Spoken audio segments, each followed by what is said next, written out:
বলেন এসো সবাই পালন করি মিলাদুন নবী। বলেন এসো সবাই পালন করি মিলাদুন নবী। নবীজি শ্রেষ্ঠ নিয়ামত কোরআনে পাবি। বলেন নবীজি শ্রেষ্ঠ নিয়ামত এসো সবাই পালন করি মিলাদুন নবী। বলেন এসো সবাই পালন করি মিলাদুন নবী। বলেন নবীজি শ্রেষ্ঠ নিয়ামত কোরআনে পাবি। বলেন নবীজি শ্রেষ্ঠ নিয়ামত কোরআনে পাবি। এসো সবাই পালন করি মিলাদুন নবী। বলেন এসো সবাই পালন করি নবী। স্বয়ং আল্লাহ সর্বদনে বানাইলেন তার হাবিবিরে। বলেন স্বয়ং আল্লাহ সর্বকুলে বানাইলেন তার হাবিবিরে। তাই তো সবাই মিলে মিশে, তাই তো সবাই মিলে মিশে খুশির গান করি। বলো এসো সবাই পালন করি মিলাদুন নবী। বলেন এসো সবাই মিলাদুন নবী। আইরে নবীজি শ্রেষ্ঠ নিয়ামত, নবীজি শ্রেষ্ঠ নিয়ামত কোরআনে পাবি। এসো সবাই পালন করি মিলাদুন নবী। বলেন এসো সবাই পালন করি। আল্লাহ তাআলা একা খনে বানাইলেন তার হাবিবিরে। বলেন আল্লাহ তাআলা একা খনে বানাইলেন তার হাবিবিরে। ওই নবীজির দরুদ পড়েন ফেরেশতা মিলে। বলেন ওই নবীজির দরুদ পড়ে ফেরেশতা মিলে। বলেন এসো সবাই পালন করি নবী। বলেন এসো সবাই পালন করি মিলাদুন নবী। নবীজি শ্রেষ্ঠ নিয়ামত কোরআনে পাবি। বলেন নবীজি শ্রেষ্ঠ নিয়ামত হাদিসে পাবি। এসো সবাই পালন করি মিলাদুন নবী। আল্লাহুম্মা সাল্লি মাওলানা মুহাম্মদ ওয়া আলা আলি সাইয়্যিদিনা। জিকির করে লা ইলাহা ইল্লাল্লাহ, জিকির লা ইলাহা ইল্লাল্লাহ, কালমা লা ইলাহা ও লা ইলাহা ইল্লাল্লাহ, লা ইলাহা ইল্লাল্লাহ, লা ইলাহা ইল্লাল্লাহ, লা ইলাহা ইল্লাল্লাহ, লা ইলাহা। আল্লাহ আদম হাওয়া বানাইলা তুমি বেহেশতের মাঝে রাখিলা। বলেন আদম হাওয়া বানাইলা আল্লাহ বেহেশতের মাঝে রাখিলা। আবার হিকমতে দমে খাওয়াইয়া, হিকমতে দমে খাওয়াইয়া দুনিয়াতে পাঠাই লা ইলাহা ইলাহা। বলেন আমরা বড় ভাগ্যবান, আমরা নবী আল্লাহর মেহমান। আল্লাহ দয়া করে করলেন দান। বলেন দয়া করে করলেন দান। নবী ইমানের মান লা ইলাহা ইল্লাল্লাহ, লা ইলাহা লা ইলাহা ইল্লাল্লাহ। মুহাম্মাদুর রাসূলুল্লাহ সাল্লাল্লাহু আলাইহি ওয়াসাল্লাম। আমার এই বড়ুয়া মুগুজি এলাকার বাবাজিরা বন্ধুরা, আর ডাইনে বামে না তাকায়া আমার আলোচনাটা শুরু করার আগে চক্ষুটা বন্ধ কইরা নিজের যার যার জীবনের গুনার কথা স্মরণ কইরা মুহাব্বতের আওয়াজে আমার আল্লাহ তাআলার একটু ইসমে জাতের জিকিরে মশগুল হয়ে যাবেন, যেন আল্লাহ তাআলা আপনার আমার জীবনের গুনাহগুলো মাফ করে দেয়। আমার যুবক ভাইরা, এই মুরব্বি বাবা, একবার চিন্তা করে দেখেন, বাবার গুনাহ সন্তান দেখলে বাপ বলে পরিচয় দিত না, সন্তানের গুনাহ যদি বাবা দেখতো সন্তান বলে পরিচয় দিত না। মুগুজি এলাকার মা ও পর্দার অন্তরালের মা বোনেরা, আপনাদের গুনাহ যদি স্বয়ং আপনার সন্তান স্বামী দেখতো, আপনারা মা বলে পরিচয় দিত না, আপনার স্বামী আপনার স্ত্রী বলে পরিচয় দিত না। আমার আল্লাহ এত দয়ার আল্লাহ, আমার আল্লাহ এত মায়ার আল্লাহ। আল্লাহ দয়া কইরা মায়া কইরা আপনার আমার গুনাহগুলা গোপন করে রাখছে। আল্লাহ যেন গোপনে গোপনে আপনার আমার গুনাহগুলা মাফ করে দেয়। মুহাব্বতের আওয়াজে জবানটা ছেড়ে দিয়ে আমার আল্লাহ তাআলার একটু ইসমে জাতের জিকির করবেন, যেন ঘুম থাকলে চোখ থেকে ঘুমটা চইলা যায়। মুহাব্বতের আওয়াজে আমার আল্লাহরে ডাকবেন, আল্লাহ আল্লাহ আল্লাহ আল্লাহ আল্লাহ আল্লাহ। ও মাহবুব মাওলা রে ডাকি আমরা তোমারে মারহাবা। আল্লাহ আল্লাহ। ও মাহবুব মাওলা রে ডাকি আমরা তোমারে মারহাবা। আল্লাহ আল্লাহ। আজকের মাহফিল কবুল করো গো আমার দয়াল নবীর খাতিরে মারহাবা। আল্লাহ আল্লাহ। ও মাহবুব মাওলা রে ডাকি আমরা তোমারে মারহাবা। আল্লাহ আল্লাহ। মাবুদ করে আনে সইনা আসি গো আমি গো আল্লাহ, তুমি অন্তর জামি মারহাবা। আল্লাহ আল্লাহ। করে আনে সইনা আসি গো আমি গো আল্লাহ, তুমি অন্তর জানা আমি গো আল্লাহ। শত পাপের অপরাধী আমি মারহাবা। আল্লাহ। জবানটা কইলা আল্লাহর ডাকে শরম নাই।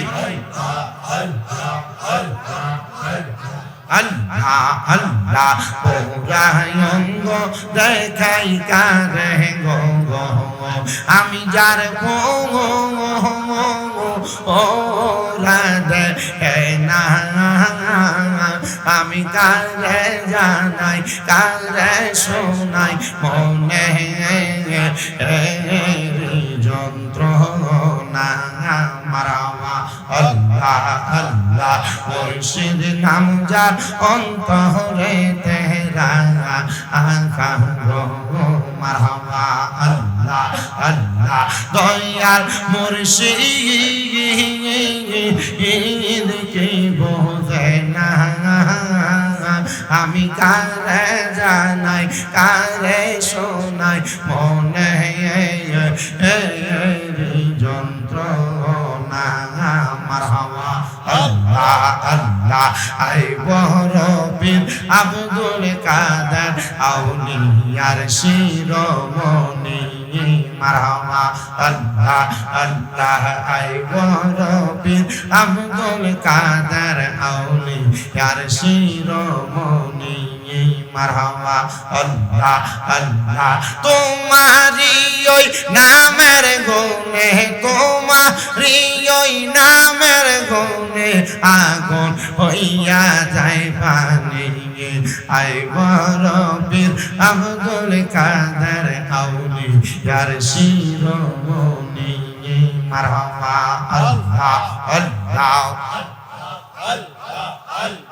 রমজান মাসের পয়লা তারিখ আসলা ববেতে মায়ের দুধ পান করনি তুমি রোজা রাখছ বলে মারহাবা আল্লাহ রমজান মাসের পয়লা তারিখ আসলা ববেতে দুধ পান করো নাই গো গামুস রোজা রাখছ বলে মারহাবা আল্লাহ আল্লাহ মায়ের গর্বে থাইকা তুমি মায়ের গর্বে থাইকা তুমি মাহবুবে হলা সানি আই বড় পীর আব্দুল কাদের আউলিয়ার শিরোমণি মারহাবা আল্লাহ আল্লাহ লা ইলাহা ইল্লাল্লাহ মুহাম্মাদুর রাসূলুল্লাহ সাল্লাল্লাহু আলাইহি ওয়াসাল্লাম। জবান বন্ধ নাই, মুহাব্বতের আওয়াজে উচ্চ কণ্ঠে পড়েন আলহামদুলিল্লাহ। মুআজ্জাজ সদরে মুহতারাম, কুমিল্লা জেলার অন্তর্গত বরুড়া থানাধীন মুগুজি মধ্যমপাড়া ফুরকানিয়া মাদ্রাসা মাঠ প্রাঙ্গণে এলাকার কবরবাসীদের স্মরণে মুগুজি মধ্যমপাড়া ফুরকানিয়া মাদ্রাসা ও প্রবাসীদের উদ্যোগে ৮০তম বাৎসরিক ওয়াজ ও দোয়ার মাহফিল। সম্মানিত সভাপতি জনাব আব্দুল জব্বার মোল্লা সাহেব, বারাকাল্লাহু ফি হায়াতি, আল্লাহ ওনার হায়াতে বরকত দান করুন। মাহফিলের বিশেষ করে বিশেষ বক্তা আমার ওস্তাদ সমতুল্য রাজামারা সিনিয়র মাদ্রাসার যিনি উস্তাদে মুহতারাম হযরত মাওলানা দেলোয়ার হোসেন আল কাদেরী সাহেব। তকরির করেছেন বারাইপুর দাখিল মাদ্রাসার সাবেক সহ সুপার হাফেজ আব্দুল কুদ্দুস সাহেব। আলোচনা করেছেন চকবাজার মদিনাতুল জামে মসজিদের খতিব হাফেজ রেদওয়ান আহমেদ আত-তাহিরি, আপনাদের এলাকার সন্তান। তকরির করেছেন হযরত মাওলানা জসিমউদ্দিন সাহেব, হাফেজ জাহিদুল ইসলাম সাহেব সহ আমার ডাইনে বামে সামনে বসে থাকা আলেম সমাজ, দাড়ি পাকা মুরব্বী বাবা, যুবক নওজোয়ান ভাই, ছোট ছোট মাসুম বাচ্চা, পর্দার অন্তরালে আছেন আমার অবলা সরলা মা বোনেরা, সবাই মহান মনিবের প্রশংসা করে একটু জবান খুলে জোশে গোশে উচ্চ কণ্ঠে করি আলহামদুলিল্লাহ। আলহামদুলিল্লাহ। মাহফিলটা ৮০তম মাহফিল। কয়তম? ৮০তম। মানে আমার বাপের বয়সের চাইতে আলহামদুলিল্লাহ জোরে কর আলহামদুলিল্লাহ। এর ভিতরে শামীম রেজাই সাইরিবা যতবার পর্যন্ত আসছি চেষ্টা করেছি আমি আপনাদেরকে কোরআন হাদিস থেকে ইসলামের মৌলিক যে কোনো একটা বিষয়, তার মাঝে পারিপার্শ্বিক অনেকগুলা বিষয় কথা বলে আপনাদেরকে হেদায়েতের পথে আহ্বান করার জন্য। মুগুজি এলাকার মোটামুটি আমি হিসাব করে দেখলাম যে যতগুলা মাহফিলে আসছি আমার মনে হয় যে এর মধ্যে কিঞ্চিত কয়েকটা মাহফিল ছাড়া সবগুলা মাহফিলে আমি আসছি। বরুড়া থানায় এক সিজনে ৬৮টা, এক সিজনে ২৮টা, এক সিজনে দিতাম না কইছি ২৬টা। এই বছর দেই না মনে হয় ১০-১২টা দেওয়া আছে।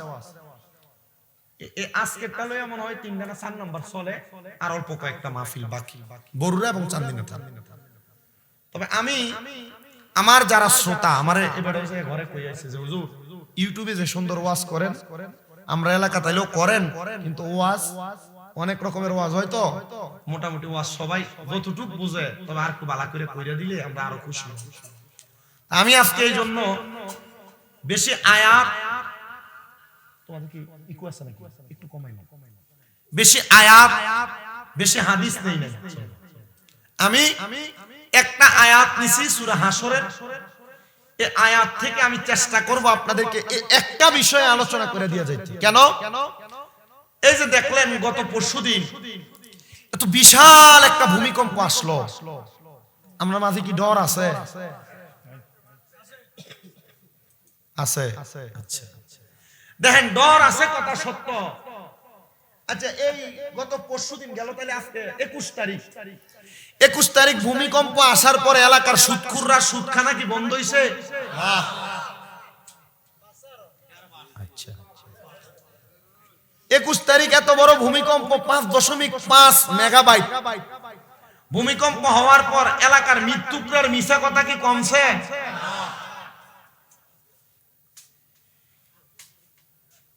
এত বড় ভূমিকম্প হওয়ার পর মহিলাদের ব্যাপারটা বেহায়াপনা কি কমছে?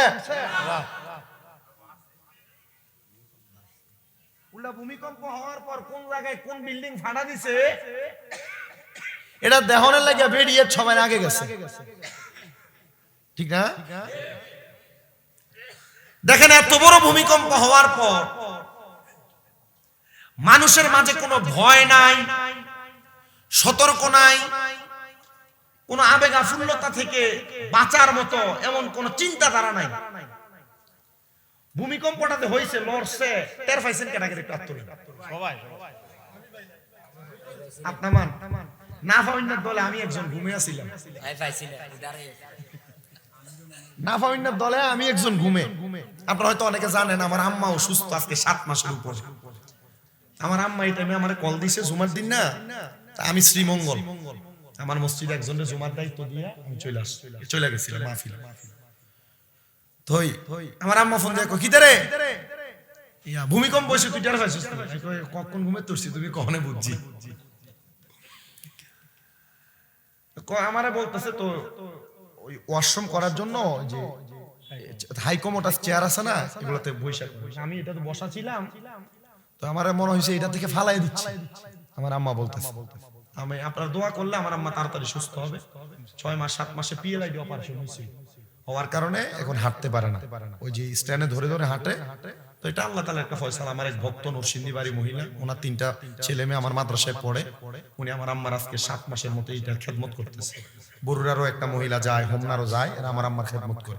আপনার দোয়ায় আমার মনে হয় গত এই 1 বছর আপনাদের এখান থেকে যাওয়ার পর আমার সারা বাংলাদেশে যথেষ্ট পরিমাণ ভক্ত তৈরি হয়েছে, যারা আমার বাড়িতে আসা যাওয়া করে, আমার আম্মারে দেখাশোনা করে।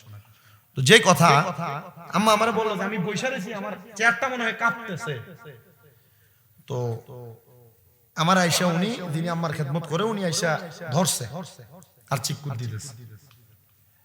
তখন আমি আমাদেরকে গত সিজনে আমাদেরকে বুখারী শরীফের যখন দরজ দেয় গত বছর, কুমিল্লা আলিয়া মাদ্রাসার হেড মুহাদ্দিস আল্লামা আব্দুর রাজ্জাক হুজুর, তখন হুজুর আমাদেরকে বুখারীর একটা হাদিস পড়াইতে যায়। তখন হুজুর একটা হাদিসের প্রসঙ্গে আরেকটা হাদিস টাইনা বলছিলেন, আব্বা এই যে দেখেন ভূমিকম্প, ভূমিধস হওয়া, নতুন নতুন রোগের আবিষ্কার হওয়া এবং কি মানুষের মাঝে হানাহানি মারামারি, এগুলা এই ভূমিধস, ভূমিকম্প এবং নতুন নতুন রোগের আবিষ্কার কেন হয় জানেন?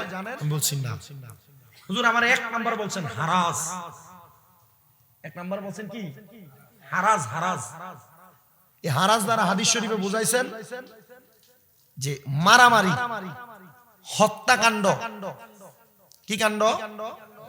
হত্যাকাণ্ড। কি হত্যাকাণ্ড? আপনারা দেখেন বাংলাদেশে মারামারি, কাটাকাটি, হত্যাকাণ্ড কম না বেশি? বাড়তে আছে। 5 আগস্টের আগে শেখ হাসিনা করছে, এটা দিয়ে কত সুন্দর মানুষ দোষ দিয়ে দিছে না? 5 আগস্টের পরে কেডা করে? জনগণ করে, ঠিক আছে না? আচ্ছা, যে যেটা করুক, আমার কথা হচ্ছে এটা দলীয় বিষয়, কিন্তু আমরা মানুষ যে ভালো হইতেছি না এই কথা তো সত্য। কথা কোন না কেন আপনারা? আমরা মানুষ যে ভালো হইতেছি না এটা কি সত্য না মিথ্যা? আসেন আজকের ওয়াজটা নিজের লেগে শুনি আর করি। আল্লাহ তাআলা কোরআনে বলেন, বিসমিল্লাহির রহমানির রহিম, ইয়া আইয়ুহাল্লাযীনা আমানুত্তাকুল্লাহা ওয়াল তানজুর নাফসুম মা কদ্দামাত লিগাদিন ওয়াত্তাকুল্লাহা ইন্নাল্লাহা খাবীরুম বিমা তা'মালুন।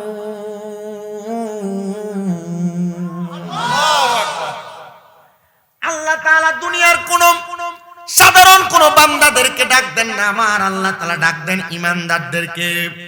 তাফসীরে কানজুল ঈমান খাজাইনুল ইরফানের মধ্যে আলা হযরত ইমাম ইশকে মুহাব্বত ইমাম আহমদ রেজা খান ফাতিলে বেরলভী এবং হযরতে আহমদ ইয়ার খান নঈমি রাহমাতুল্লাহ আলাইহি ওনার তাফসিরে নূরুল আনোয়ারের মধ্যে উনি বলেন আল্লাহ তাআলা এই আয়াতে কারিমার বড় সুন্দর অনুবাদ করেছেন, ব্যাখ্যা করেছেন।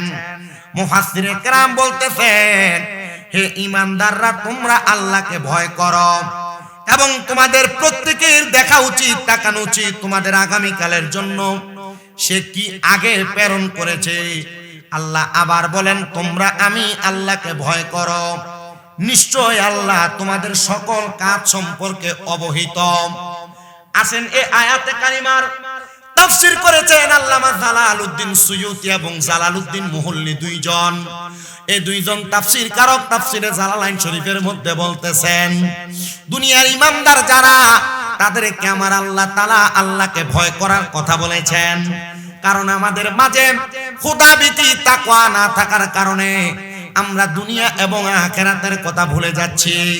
আল্লাহ তাআলা এই আয়াতে কারিমার মধ্যে দিয়ে বোঝায় দিচ্ছেন, বান্দারা, ওয়াল তানজুর নাফসুম মা কদ্দামাত লিগাদিন ওয়াত্তাকুল্লাহ, তোমরা তোমাদের পূর্ববর্তীদের দিকে তাকাও।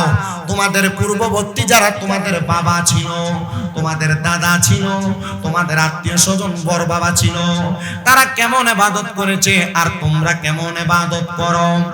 আমাদের পূর্ববর্তী যারা আমাদের পূর্বপুরুষ ছিল, তারা এমন ভাবে ইবাদত করেছে না, হিসাব কিন্তু দিতে হবে রে ওই পারে হাসরে রে। বলেন ওরে জীবন গুনাই গুনাই গেল রে, বলেন সংসার সংসার কো ওইরা ববে গো, করলাম না বন্দেগি কিভাবে কাটা আইবা মনরে কবরের জিন্দেগি রে। হাইরে ওরে জীবন গুনাই গুনাই গেল রে, বলেন ওরে জীবন গুনাই। আব্বাজি, গুনার কথা স্মরণ করে আল্লাহর কাছে যদি কোনো মানুষ দৈনিক সর্বনিম্ন 20 বার কান্না করে, আল্লাহ তাআলার ওই বান্দা ওই দিন মারা গেলে শহীদের মরণ পাওয়া যায়। মারহাবা পড়েন, একটু মুহাব্বতে পড়েন, ওরে জীবন গুনাই গুনাই গেল রে, হায়রে ওরে জীবন গুনাই গেল রে, হায়রে ফজর গেল ঘুমের ঘরে রে, জোহর গেল কাজে, মাগরিব গেল হেলাই ধুলাই, আসরে শাক মাগরিবে শাক ঘুমেরে, হায়রে ওরে জীবন গুনাই গুনাই গেল রে। বলেন সংসার সংসার কো ওইরা ববে গো, ডাকলাম না মাওলা রে, হিসাব কিন্তু দিতে হবে রে ওই পারে হাসরে রে।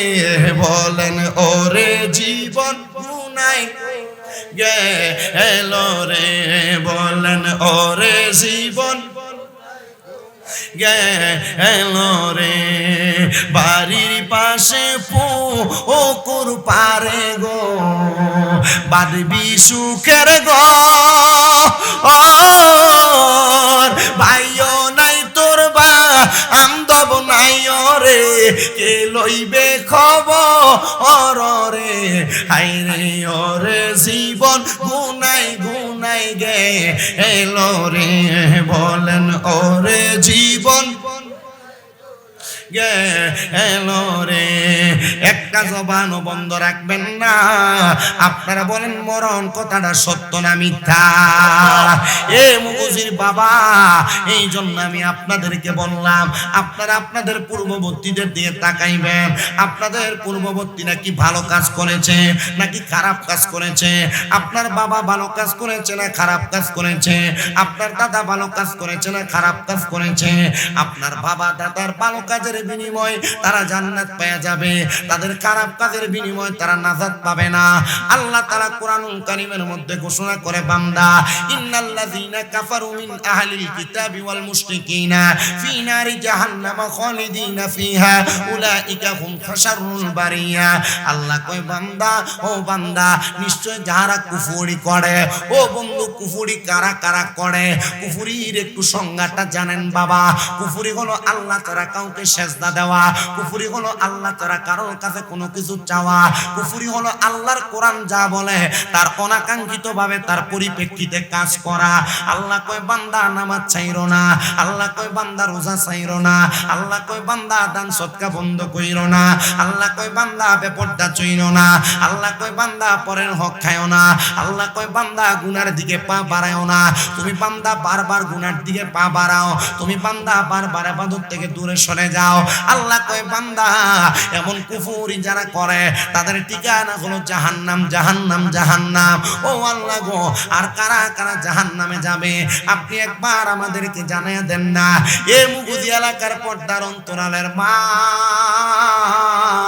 আমি আপনাদেরকে বলতেছি মা, আপনারা যারা পর্দা করেন না, আপনারা যারা স্বামীর আদেশ মানেন না, আপনারা যারা শ্বশুর শাশুড়ির খানা দিতে চান না, আপনারা যারা অন্যের পুরুষের সঙ্গে কথা বলেন, আপনাদের উদ্দেশ্যে জানাই গো মা, আপনাদের ঠিকানা হলো জাহান্নাম। কারণ আপনারা জানেন বেপরদারা জাহান্নামী, আপনারা জানেন পরের হক মাইরা খানেওয়ালারা জাহান্নামী, আপনারা জানেন দুনিয়াতে স্বামীর আদেশ যারা মানে না তারা জাহান্নামী। এটার কারণে মা আপনারও দোজখের আগুনে জ্বলা লাগবে। এই জন্য বাবা আমার আল্লাহ তাআলা কুফরি করনেওয়ালাদেরকে জাহান্নামী বলেছেন। আল্লাহ গো, আর কারা কারা জাহান্নামে যাবে আমার আল্লাহ কই এরপরে হইল যারা আহলে কোরআন, যারা আহলে কোরআন তারা হলো জাহান্নামী। ও আল্লাহ, আহলে কোরআন কারা, তাদের পরিচয় কি? দেখবেন এখনো বরুণা এলাকায় আসছে কিনা আমি জানি না, সব কথার মাঝখান দিয়ে আপনারা বলবে কোরআনে আছে কিনা, আল্লাহর নবীর হাদিস দিয়ে প্রমাণ দিলে বলবে জাল হাদিস, আল্লাহর নবীর হাদিস দিয়ে কথা বললে বলবে এটা মানি না, আল্লাহর নবীর হাদিস দিয়ে বলবে এটা সহিহ হাদিস কিনা, তারা ডাইরেক্ট বলবে কোরআনে আছে কিনা। আল্লাহর নবী কয় যারা আহলে কোরআনের অন্তর্ভুক্ত, যারা শুধু কোরআন মানে, হাদিস মানে না, ইজমা মানে না, কিয়াস মানে না, এদের ব্যাপারে আমার আল্লাহ তাআলা সূরা হাশরের আয়াতে কারিমার আল্লাহ তাআলা সূরা বাইয়িনার শেষের 3 নাম্বার আয়াতের দিকে কত সুন্দর করে বলে দিয়েছেন, যারা আহলে কিতাব, তারা শুধু কোরআনে আছে কিনা তালাশ করে, হাদিস ইজমা কিয়াস মানে না, আল্লাহ তাআলা তাদেরকে জাহান্নামী বলেছেন। ও আল্লাহ, আর কাদেরকে আপনি জাহান্নামী বললেন? আমার আল্লাহ কয় বান্দা আমি জাহান্নামী বললাম 3 নাম্বার যারা মুশরিক, যারা শিরক করে, আল্লাহ ছাড়া কাউকে সিজদা দেয়, আল্লাহ ছাড়া কারোর কাছে চায়, আল্লাহ ছাড়া কারোর অনুগত্য করে, আমি আল্লাহ তাআলা তাদেরকে বললাম মুশরিক। আল্লাহ এই মুশরিকদের ঠিকানা কোথায়? আল্লাহ কয় ফি নারি জাহান্নাম খালিদিনা ফিহা, তারা জাহান্নামের মধ্যে থাকবে একদিন, 2 দিন না, 2 দিন না, তারা জাহান্নামের মধ্যে চিরস্থায়ী বাসিন্দা হয়ে থাকবে। এবার আপনারা বলেন আমরা কি জান্নাত চাই না জাহান্নাম চাই? অবশ্যই আমরা জান্নাত চাই, কিন্তু সবাই কয় না। কারা কারা জান্নাত চাই ডান হাত তুলে আমার আল্লাহরে দেখায়। আল্লাহ কবুল করেন, জোরে কোন আমিন। মুহাব্বতে একটা তাকবীর দিতে হবে, নারায়ে তাকবীর। আল্লাহু আকবার। বিরিয়ানি খাওয়াই না মানুষ সব ডি লাগবো। আমি দেখছি ফলাফানি যে পরিমাণ ফোটলা করছে, এটি খাওয়াই না মানুষও নাইছে না। আর আমি এটাও জানি মুগুজির মাহফিলের ভিতরে ইয়ানাবি কইয়া দাঁড়াইলে প্যান্ডেলে জায়গা থাকে না।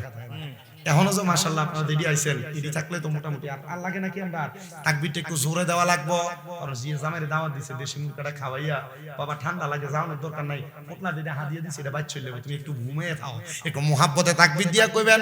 আপনারা ঘরে থাকেন নাইলেও অসুবিধা নাই, হাতটা সোজা করে মুহাব্বতে একটা তাকবীর দেওয়া লাগবে। নারায়ে তাকবীর, আল্লাহু আকবার, নারায়ে রিসালাত, ইয়া রাসূলুল্লাহ। যারা যারা জোরে দেয় লগের টাকা জোরে দেয় না, চিন্তা করতেছে ইয়া হেদো দিতে আছে জোর, আমি দনের দরকার কি? এই বাসার গোসলের মতো হইব, কইছে দুধ লই আইবো সবাই রে, তো সবাই চিন্তা করছে হেদো লই দেব সবাই দুধ, আমি একটু পানি নিলে কিছু হইতো না, এই চিন্তা করে সব পানি লই আইছে। তো তাকবীর আমরা জোরে দেন না একজন, আমরা লেগে দেখেন আস্তে আস্তে সবাই জানে খুব মুহাব্বতে নারায়ে তাকবীর, আল্লাহু আকবার, নারায়ে রিসালাত, ইয়া রাসূলুল্লাহ, নারায়ে গাউসিয়া, ইয়া রাসূলুল্লাহ, নারায়ে পাক পাঞ্জাতন, জিন্দাবাদ জিন্দাবাদ, মুগুজি মধ্যমপাড়া ফুরকানিয়া মাদ্রাসার মাহফিল, জিন্দাবাদ জিন্দাবাদ, জোরে কন্না মারহাবা, মারহাবা। জান্নাত চাই না জাহান্নাম? জান্নাত।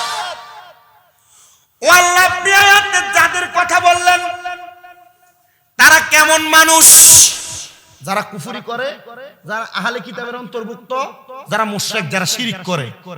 আল্লাহ তারা কেমন মানুষ? আল্লাহ কই উলাইকা হুম শাররুল বারিয়া, এরা কি বালা না খারাপ? এরা সবচাইতে বাজে মানুষ, এরা চাইতে বাজে মানুষ আর দুনিয়াতে নাই। এ মুসলমান ইমানদার, আমি আমার আলোচনা আপনাদেরকে বোঝাইতে যায় শুধু আয়াতটা টাইনা আনলাম, কিন্তু আমার আল্লাহর কাছে জিজ্ঞান না গো আল্লাহ, এবার আপনি আমরারে কন্যা উলাইকা হুম খায়রুল বারিয়া কারা? বালা মানুষটা কেডা আপনি আমরারে চিনিয়ে দেন। আল্লাহ কোরআনে বলেন ইন্নাল্লাযীনা আমানু ওয়া আমিলুস সলিহাতি উলাইকা হুম খায়রুল বারিয়া। জবান খুলে উচ্চ কণ্ঠে জোরে জোরে কোন আল্লাহু আকবার। আমার মুসলমান ইমানদার ও নবীর উম্মতের দলেরা, আল্লাহর কাছে বালা মানুষ হলো দুই প্রকারের মানুষ, যারা নেক আমল করে, যারা ঈমান আনে, যারা নামাজ না পড়েও কয় ঈমানদার, এটার কোনো দাম নাই। যারা ঈমান আনছে কয় নামাজ পড়া লাগতো না, এটারও কোনো আল্লাহর কাছে দাম নাই। ঈমান আর আমল মা বাইনাল ফারকুল ঈমান ওয়াল ইসলাম আমাল, ঈমান এবং আমলের পার্থক্য হইনো। একটা মানুষের পেট আর পিঠের মতো, পেটের মধ্য থেকে পিঠটার যদি কাইটা আলাদা করা লাগে তাইলে পেট ছাড়া পিঠ বাঁচবে না, পিঠ ছাড়া পেট বাঁচবে না। ঈমান ছাড়া আমলের দাম নাই, আমল ছাড়া ঈমানের দামটা নাই। মায়ার নবী গো, আমরা ঈমানদার কেমনে বুঝতাম? বলে তোমাদের ধৈর্যের দ্বারা, তোমাদের তাকওয়ার দ্বারা। ও মায়ার নবী, ধৈর্য আর তাকওয়া দিয়ে কেমনে ঈমান পরীক্ষা করে?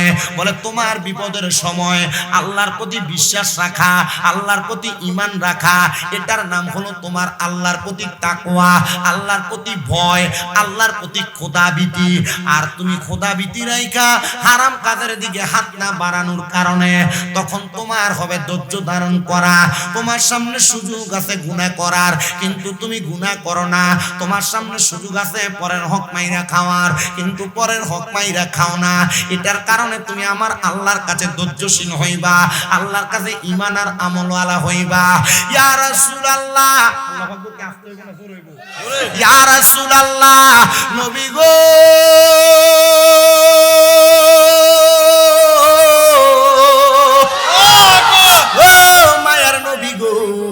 আপনি এমন একজন ঈমানওয়ালার কথা বলেন না। এবার আমার নবীর হাদিস পড়ার পরে দেখলাম এমন একজন ঈমানওয়ালার নাম হলো হযরতে সাদ ইবনে উবাদা রাদিয়াল্লাহু তাআলা আনহু। কেমন ঈমান জানেন, কেমন ঈমান জানেন? সাদ ইবনে উবাদা বলেন, আমি ছিলাম যুদ্ধের ময়দানে। কোথায়? আমি ছিলাম যুদ্ধের ময়দানে, যুদ্ধের মধ্যে ব্যস্ত। যুদ্ধের ময়দানে যাইয়া অসুস্থ হওয়ার কারণে ওই যুদ্ধের ময়দানে আনসারী মহিলারা আমি সাদের বড় আনন্দ দিয়া আমার শরীর তারা সুন্দর কইরা তারা সুন্দরভাবে সুস্থ করানোর জন্য চেষ্টা করলো। আমার শরীরটা যখন সুস্থ হয়েছে আমি সাদ যুদ্ধ করে বাড়িতে আগমন করলাম। আমি বাড়িতে আইসা দেখি আমার আম্মা জান দুনিয়া থেকে বিদায় হয়ে গেছে। সাদ ডাক দিয়া কয়, জগতের মানুষ, আমি যখন বাহির থেকে আইসা আমার আম্মা জান অসুস্থ দেখলাম, আমার মনে টেনশন লাগলো। মা, আমাদের জন্য আপনি আপনার সম্পদ জোড়াইলেন, আপনি টাকা পয়সা ধন দৌলত জোড়াইলেন, আপনার সব এখানে পড়ে আছে। ও আম্মা জান, আপনি তো দুনিয়া থেকে বিদায় হয়ে গেলেন। হযরত সাদ ইবনে উবাদা বলে, আমি কার কাছে যে আমার মনের কষ্ট বলবো? আমি এমন কোন বিশ্বস্ত মানুষ পাই নাই।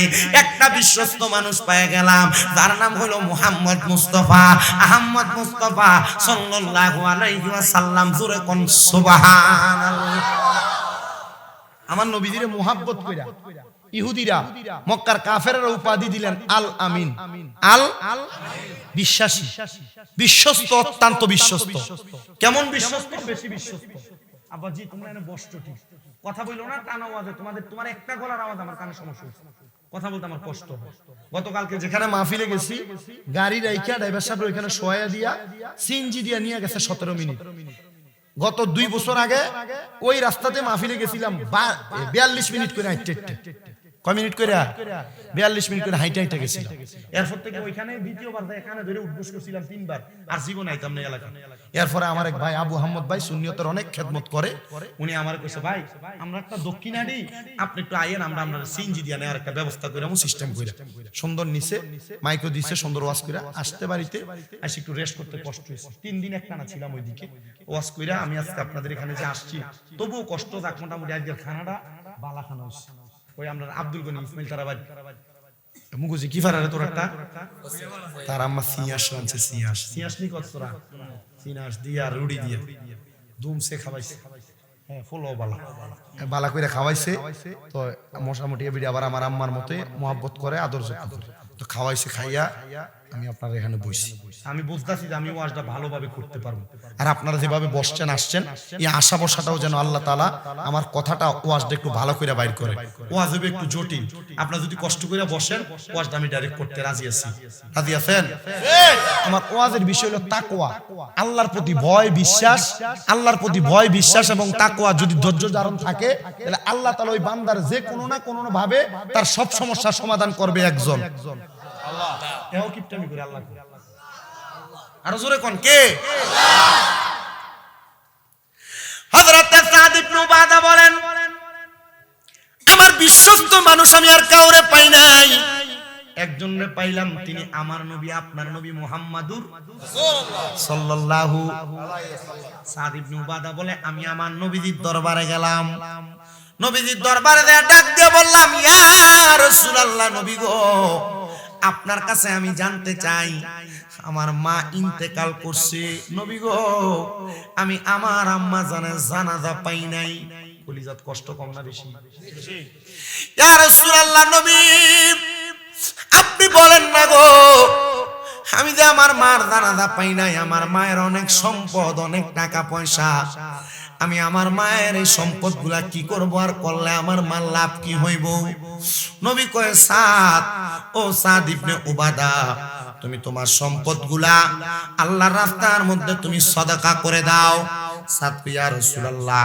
আমি সদকা করলে আমার মা আর কেমন লাভ হবে নবী কয় সাদ আমার আল্লাহ তাআলা বলেছেন as-sakhiyu হাবিবুল্লাহ যারা আল্লাহর রাস্তায় দান এবং সদকা করে এরা হইল আমার আল্লাহ তাআলার সবচাইতে ভালো বন্ধু ও মায়ার নবী আপনি সাক্ষী থাকেন হযরত সাদ আমার নবীরে সাক্ষী রাখতাছে ইয়া রাসূলুল্লাহ আপনি সাক্ষী হয়ে যান নবী গো আমার একটা খেজুরের বাগান আছে যে বাগানের নাম হলো মিখওয়াদা নাম কি মিখওয়াদা আমি নিজে যাইয়া ওই খেজুরের বাগানটাতে ঘুরছি আর আমি ওই জায়গার মধ্যে দাঁড়ায় দাঁড়ায় দোয়া করছি ওই সাদ ইবনে মিখওয়াদা ডাক দিয়ে ইয়া রাসূলুল্লাহ আপনি সাক্ষী থাকেন আমি আমার মিখওয়াদা নামক খেজুরের বাগানটা আল্লাহর ওয়াস্তে আমি আমার মায়ের নামে সদকা করে দিলাম মারহাবা কোন আমার নবী কয় সাদ তুমিও সাক্ষী থাকো তোমার এই খেজুরের বাগান থেকে যত মানুষ খেজুর আহার করবে এই খেজুর আহার করার কারণে তার আমলনামার মধ্যে তোমার তার খেজুর খাওয়ার কারণে যে সাদকার সওয়াব হবে এই সাদকার সওয়াব তোমার আম্মা জানের কবরে পৌঁছায়া যাবে সাদ কয় আলহামদুলিল্লাহ ইয়া রাসূলুল্লাহ আপনার কথা মানলাম নবী গো আমার মা যে ইন্তেকাল করলো আমি যে জানাজা পাই নাই আমি যে দাফন পাই নাই আমি সন্তানের কে আমার মা বাবার উপরে কোনো দায়িত্ব নাই মা বাবার জানাজা যদি কেউ না পায় মা বাবার হক যদি কেউ আদায় না করতে পারে আল্লাহর নবীজি হাদিসে মুবারাকার মাধ্যমে হযরতে ইমামে আযম ইমাম আবু হানিফা রাহমাতুল্লাহ আলাইহি আমাদেরকে মাসআলা শিক্ষা দিতেছে ওই সন্তান যেন তার মার জানাজা না পাওয়ার কারণে সন্তান যেন তার মার কবরের পাশে যায় পশ্চিম দিকটারে পিছনে দিয়া মার মুখ বরাবর দাঁড়ায়া ওই সন্তান যেন তার হাতের মধ্যে 3 মুঠ মাটি নিয়া মায়ের মুখ বরাবর কপালের উপর একবার দুইবার তিনবার কইরা দিয়া দেয় আর আল্লাহর দরবারে দোয়া কইরা দেয় ওই দোয়া করার কারণে ওই সন্তানের তার মা বাবার জানাজা এবং মাটির হক আদায় হয়ে যাবে এটা একটা মাসআলা এটা আপনারা শিক্ষা গ্রহণ করে অন্তরে ধারণ করবেন এ মুসলমান এই নবীর উম্মতের দল হযরত সাদ ইবনে উবাদা বলে আমার তাকওয়া আমার বিশ্বাস ছিল মুহাম্মদুর রাসূলুল্লাহর কাছে গেলে আমি আমার আম্মা জানের হক সম্পর্কে জানি না আদায় করতে পারবো, আমি আমার হকটা আদায় করলাম। এটা হইল আমার নবী এবং সাহাবায়ে কেরামের উদাহরণ। এবার আসেন, আমরা তো নবী পাই নাই, আমরা সাহাবী পাই নাই, আমরা তাবে তাবিন পাই নাই, আমরা খোলাফায়ে রাশিদিন পাই নাই, আমরা সলফে সলিহিনের জামানায় আছি। এমন একজন সলফে সলিহিন, তার নাম হযরতে আবু ইউসুফ মুরাদাবাদী রাহমাতুল্লাহ আলাইহি। মারহাবা কোন আল্লাহর ওলিদের নাম পড়লে সাথে সাথে রহমতুল্লাহ আলাই পড়বেন। আল্লাহর যে কোনো ওলিদের নাম পড়লে কি পড়বেন? রহমতুল্লাহি আলাই। কেন পড়বেন? আউলিয়া কারামের নাম জবান দিয়ে জপলে, আউলিয়া কারামের নাম স্মরণ করলে যিকরুস সলিহিন কাফারা। আউলিয়া কারামের নাম স্মরণ করলে, আউলিয়া কারামের নামের জিকির করলে, আউলিয়া কারামের নাম মুখ দিয়ে বললে আল্লাহ তাআলা তার ওই বান্দা যে বলে তার কোনো গুনাহ থাকলে এই আউলিয়া কারামের নাম মুখ দিয়ে বাইর করার কারণে গুনাহ কাইটা দেয়। হ্যাঁ, আপনি কি লাগা গাউসে পাক করেন? আপনি কি লাগা খাজা গরিবে নামাজ করেন? আপনার বন্ড কয়, বেদাতি কয়, এ ব্যাকল মূর্খ, এটা বুঝে না বিদা আমাদেরকে বন্ড আর বেদাত। আল্লাহর নবীর কিঞ্চিত ছোট হাদিস যদি পড়ে কখনো বন্ড আর বেদাতি বলবে না। আউলিয়া কেরামের নাম, গৌসে পাক আব্দুল কাদের জিলানীর নাম, খাজা গরিবে নওয়াজের নাম, বাহাউদ্দিন নকশবন্দির নাম, মুজাদ্দেদ আল ফেসানির নাম সহ পৃথিবীর ছোট একটা আল্লাহর কোন ওলির নামও যদি মুখ দিয়ে বলেন আপনার গুনাহ মাফ হবে। এলাকায় অলি তোলার মুরিদ আছে না? এলাকায় শাহপুরের মুরিদ আছে না? এলাকায় মেজবান্ডারের মুরিদ আছে না? বিভিন্ন দরবারের মাশায়েখের মুরিদ আছেন। দরবারের পীর মাশায়েখরা তো বন্ডামি করে নাই। মুরিদ যদি মাথায় টুপি লাগায় বন্ডামি করে, এটা মুরিদের সমস্যা। ঠিক। রেজবিয়া দরবার আছে না? অনেক দরবারে তো আছে।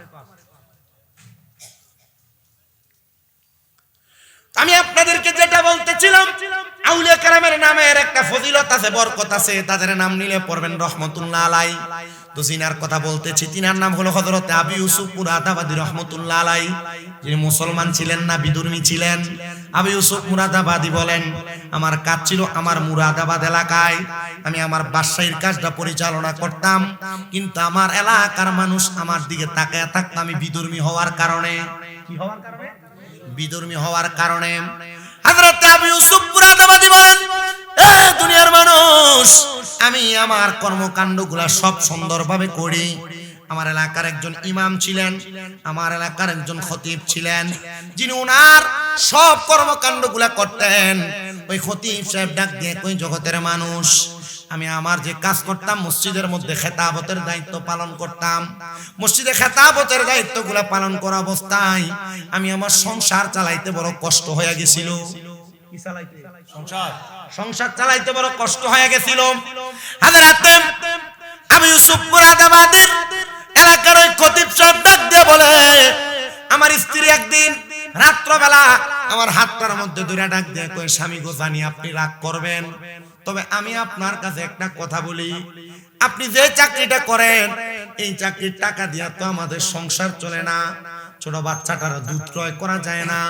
স্বামী গো, আপনি নতুন একটা চাকরির মধ্যে চলে যান, যেটার মধ্যে যাওয়ার কারণে আপনি একটু বেশি ইনকাম করবেন। দেখবেন অনেক মহিলা আছে যারা স্বামী যা কামাই করে তাতে সন্তুষ্ট না, এক তুলনা দেয়। তোমার লগের বাড়ির অমুক এত টাকা কামাই করে, তুমি কি করো? কয় না অনেক। মা বোনদের কাছে বলবো, আপনারা যারা আপনাদের স্বামীদেরকে এগুলা বলেন, আপনারা এমন কথা থেকে সাবধানে থাকবেন। এমন কথা বললে আল্লাহ রিজিক আরো কমায় দেয়, বাড়ায় দেয়। এজন্য আপনারা আল্লাহর প্রতি তাকওয়াবান হবেন, আল্লাহর প্রতি তাওয়াক্কুল ঠিক রাখবেন, দেখবেন আল্লাহ তাআলা অসংখ্য সম্পদ দান করবেন। আর যদি সম্পদ নাও দান করে, যেটা দেয় এটাতে লাখ টাকার মালিকের থেকে বেশি শান্তি দান করবে। মহিলার কথা মোতাবেক ওই খতিব সাহেব বলেন, আমি আমার স্ত্রীকে বুঝ দেওয়ার জন্য আমি বললাম, ঠিক আছে, আমি ওই চাকরিটা ছেড়ে দিব। কিন্তু আমি চাকরি ছাড়ি নাই, কারণ আমি জানি আল্লাহ তাআলার অভিশাপ বড় মারাত্মক। আমি আল্লাহর প্রতি তাওয়াক্কুল রাইখা আমার আল্লাহ তাআলার কাছে দোয়া করতে লাগলাম, আল্লাহ আপনি আমার এমন লজ্জা দিয়েন না, আমার স্ত্রীর কাছে আপনি শরম দিয়েন না। ইমাম সাহেব ডাক দিয়ে কয়, জগতের মানুষ, আমি আমার আল্লাহ তাআলার কাছে তাহাজ্জুদ করতে লাগলাম, নফল ইবাদত করে করে কান্না করতে লাগলাম, কিন্তু আমার সম্পদ বাড়ে না, আমার টাকা পয়সা ধন বাড়ে না। আমি প্রত্যেকদিন সকালে বের হয়ে রাত্র আসি। আমার স্ত্রী আমারে ডাক দিয়ে কয়, স্বামী গো, কই আপনি যেই কাজে গেছেন, আপনি কি নতুন কাজের টাকা পান নাই? আমি আমার স্ত্রীকে বলি, স্ত্রী, আমার টাকার বেতনটা একসাথে পাবো, একদিন, দুই দিন, তিন দিন করে 7 দিন হয়ে গেছে আমার কোনো বেতন নাই। আমার স্ত্রী আমারে যখনই জিজ্ঞাসা করে আমি তখন আমার স্ত্রীকে বলি তোমার বেতন তুমি পাইবা, একসাথে দেওয়া হবে। কিন্তু ইমাম সাহেব ডাক দিয়া কয় বৃহস্পতিবার। আমি আমার ঘরের মধ্যে বসাম, আমি যখন আমার ঘরে আসলাম আমার স্ত্রী আমারে ডাক দিয়া কয় স্বামী প্রত্যেক বৃহস্পতিবারে কোনো কাজ কর্নেওয়ালা ব্যক্তি তাদের কাজের বেতন পাওয়া যায়, আপনি কি আপনার কাজের বেতন পান নাই? স্বামী ডাক দিয়া কই স্ত্রী গো আমি আমার কাজের বেতন কোথায় পাবো? আমি আপনাকে বলতেছি, আপনাকে আমি একটু পরে জবাব দেই। এই কথা বললাম, আল্লাহ তাআলার ওই বান্দা বলেন আমি 2 রাকাত নামাজে দাঁড়াইলাম, নামাজে দাঁড়ায় আল্লাহর কাছে চোখের পানিগুলা নিমিষে ছেড়ে দিলাম। আর আমি মনে মনে বলতে লাগলাম আল্লাহ, ও আল্লাহ, আমার স্ত্রী যে আমার কাছে বেতনের কথা বলে, আজকে তো আমার স্ত্রী আমাকে ছাড়বে না। আল্লাহ তুমি বলো, তোমার কাছে তো জবাবের কোনো অভাব নাই, আমি আমার স্ত্রীকে কি জবাব দিব? আল্লাহর পক্ষ থেকে ইলহাম আসছে হযরতের কাছে, ওনার বুকের মধ্যে ইলহাম, এ আল্লাহর বান্দা শোনো, তুমি বইলা দাও তোমার কাজের বেতন তুমি আগামী কালকে পাইবা। হুজুর বলেন আমি নামাজ শেষ করলাম, নামাজের পরে আমি আমার স্ত্রীকে জবাব দিলাম আমার কাজের বেতন আগামী কাল পাওয়া যাবে, কিন্তু কোথা থেকে বেতন আসবে আমি এটার কোনো গ্যারান্টি জানি না। আমি পরের দিন সকালবেলা চলে গেলাম মসজিদে নামাজ আদায় করি, নামাজ আদায় করে আমি যখন বাড়িতে আসি, আসার সময় আমার কাঁধের মধ্যে একটা গাটুরি নিলাম, যে গাটুরির মধ্যে ভরা পাথর আর পাথর। আমি আমার বাড়িতে গেলাম, যে দেখি আমার বাড়িতে খাবারের বড় ইন্তজাম। আমি আমার স্ত্রীকে জিজ্ঞাসা করলাম, এই স্ত্রী গো এত খাবার কোথা থেকে আসলো? বলে স্বামী আপনি বেতন পাইছেন আর আপনার বেতনের খাবার আমার ঘরে গুদামজাত করা অনেক খাবার, আপনি আমারে বললেন আমি কোথায় পাইলাম? আপনি আমার সাথে মস্কারি করেন, 10-12 বস্তা খাবার পাঠিয়ে দিলেন, আবার কাঁধের মধ্যে আরেকটা বস্তা দেখা যায়। হুজুর বলে এটা বস্তা, তুমি কি জানো বস্তার মধ্যে কি? স্ত্রী বলে অথবা এই বস্তার মধ্যে আপনার কোনো সম্পদ, কোনো টাকা পয়সা। উনি চিন্তা করে না রে বস্তার মধ্যে কোনো সম্পদ নাই, টাকা পয়সা নাই, আমি তো আমার স্ত্রীকে বুঝ দেওয়ার জন্য এটার মধ্যে পাথর পুরে নিয়ে আসছি। উনি ডাক দিয়ে বলেন স্ত্রী রান্না বান্না করতেছো, সুন্দর খাবার রেডি করতেছো, তুমি বলো খাবার কোথায় পাইলা? তুমি না বলার আগ পর্যন্ত আমি খাবার মুখে দিতাম না। এ পর্দার অন্তরালের মা, আপনার স্বামী কামাই করে আপনারে খাওয়ায়, এ সন্তানেরা তোমার বাবা তোমারে কামাই করে খাওয়ায়, এ বাবারা আপনার সন্তান আপনারে কামাই করে খাওয়ায়, হালাল খাওয়ায় না হারাম খাওয়ায় একবারও যাচাই বাছাই করলেন না। মুখে লোকমাটা তোলার আগে একবারও চিন্তা করলেন না কি হালাল খাই না হারাম খাই। আপনি হারাম খাইয়া যদি কবরে যান এটার জন্য আপনাকেও জবাবদিহিতা করা লাগবে। এজন্য আপনারা বলেন আমরা যখন যেখানে যার ঘরে খাই না কেন হালাল হারাম যাচাই করার দরকার আছে না নাই? মহিলা যারা আপনার স্বামীর কাছে বারবার প্রতি মাসের বেতন পাওয়ার পর একটা নতুন 3 পিস, প্রতি মাসে বেতন পাওয়ার পর কোনো না কোনো বায়না দেখান, এই মহিলা তোমার জামাই তখন তার নিজের ইনকাম করা হালাল টাকা দিয়ে হয় না বিদায় তখন হারামের দিকে পাও বাড়ায়, তুমি এটার জন্য জবাব দেওয়া লাগবে। এজন্য ভালাবুরা খাওয়ার জন্য হারাম পথে না যাইয়া কম ডাল ভাত খাওয়ার জন্য হালাল পথে 1 টাকা এটা স্বামী কামাই করে কিনা এটা যাচাই করো। তুমি 10,000 টাকার শাড়ি কাপড় আর 3 পিস পরে শান্তি পাইবা না, কিন্তু 500 টাকার বাটিক কাপড় বললে দিয়ে শান্তি পাবে। তবে লাগবো কি ইনকাম? আমরা দি কথা কন না, ইনকাম কি লাগবো? খতিবে মুকাররম ডাক দিয়া কই স্ত্রী এত খাবারের উৎস আমি না জানা পর্যন্ত খাবার আমি আমার মুখে তুলব না। স্ত্রী ডাক দিয়া বলতেছেন এ খাবার আপনি না আমার কাছে বাদশার বাড়ি থেকে লোক দিয়া পাঠাইছেন। বলে কি বলো? কোন বাদশা? বলে আবু ইউসুফ মুরাদাবাদী পাঠাইছে। বলে আবু ইউসুফ মুরাদাবাদী যদি পাঠাই, আবু ইউসুফ মুরাদাবাদীর কাছে যে খবর নেই কি লাগা পাঠাইলো, দৌড়ে গেছে আবু ইউসুফ মুরাদাবাদীর কাছে। এ আবু ইউসুফ মুরাদাবাদী 2 বস্তা চাউল, 2 বস্তা আটা, আবার 2 বস্তা এমন ভাবে 10টা বস্তা আপনি আমার বাড়িতে পাঠাইলেন কেন? কারণ কি? আবু ইউসুফ কয় আল্লাহর ভয়। কার ভয়? ইমাম সাহেব কয় আবু ইউসুফ মুরাদাবাদীর লগে আমার যোগাযোগ নাই, কথা নাই, বার্তা নাই, এক আল্লাহরে ভয় করে আমার বাড়িতে 10 বস্তা খানা পাঠাইছে। তার মানে বোঝা যায় আল্লাহরে ভয় করলে কোনো না কোনো ভাবে আল্লাহ দেয় কি দেয় না।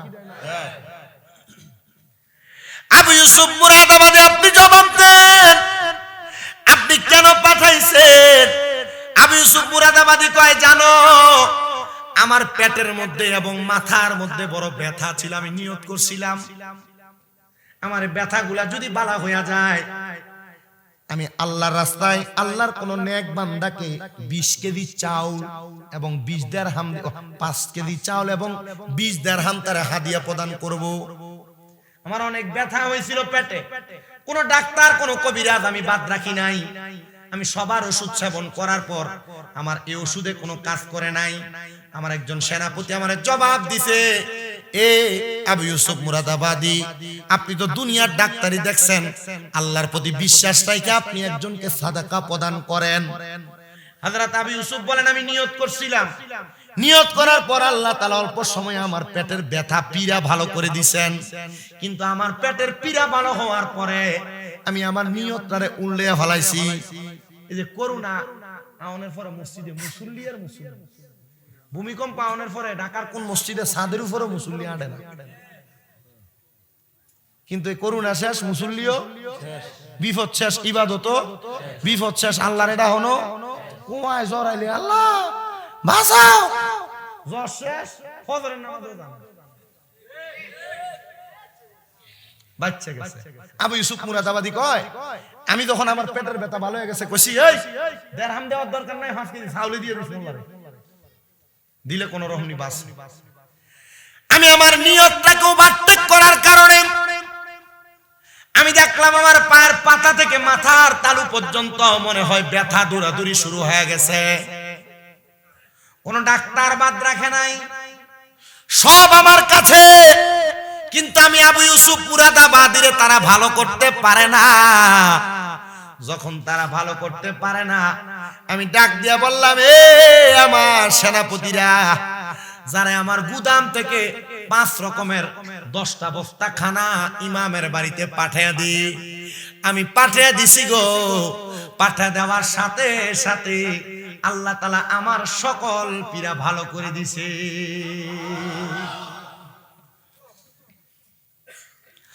যখন ভালো হয়ে গেছে এগুলো আপনার বাড়িতে, উনি বলেন, বুঝতে পারছি আমি যে আল্লাহ তাআলার কাছে 1 সপ্তাহ কামছিলাম। ওই যে বউ কইছে কাম করো, কাম করছে না, কাম করছে কার? আল্লাহ। জোরে কয় না, কাম করছে কার? কাজ করছে আল্লাহর। আমি যে 1 সপ্তাহ পর্যন্ত আমি এমন একজন মনিবের গোলামি করছি, ওই মনিব আমার বাড়িতে খাবারগুলা বাদশারে দিয়া পাঠাইছে। এটার নাম ওয়াবতাগু ইলাইহিল ওয়াসিলা। এটার নাম কি? ওসিলা। আল্লাহ তাআলা এই বাদশার উসিলায় আর আমার ইবাদতের উসিলায় আমারে খাবার দিয়া দিছে রে। এই খাবার দিয়া আমার পুরা সংসার 4-5 মাস চলে যাবে, আমার আর খাবারের চিন্তা করা লাগবে না। এবার আপনারা বলেন, এক আল্লাহর প্রতি বিশ্বাস আর তাওয়াক্কুল রাখলে আমরার খাবার আর রিজিকের ব্যবস্থা করে দেয় একজন, তিনি কি? আল্লাহ। উনি বাড়িতে চলে গেলেন, স্ত্রী ডাক দিয়ে কয়, স্বামী সন্ধান পাইছেন? বলে হয় পাইছি। আচ্ছা তো খাবার খান, খানা খাওয়ান। খাওয়ার পর স্বামী ওই আরেকটা বস্তা কান্দে করে আনছিলেন, এটা একটু খুইলা দেন, এটা কি আছে একটু দেখি, কারণ জানছেন শব্দ খানা, এটার ভিতরে নি দিরহাম দি আছে, কামের বেতনটা মুন্ডা।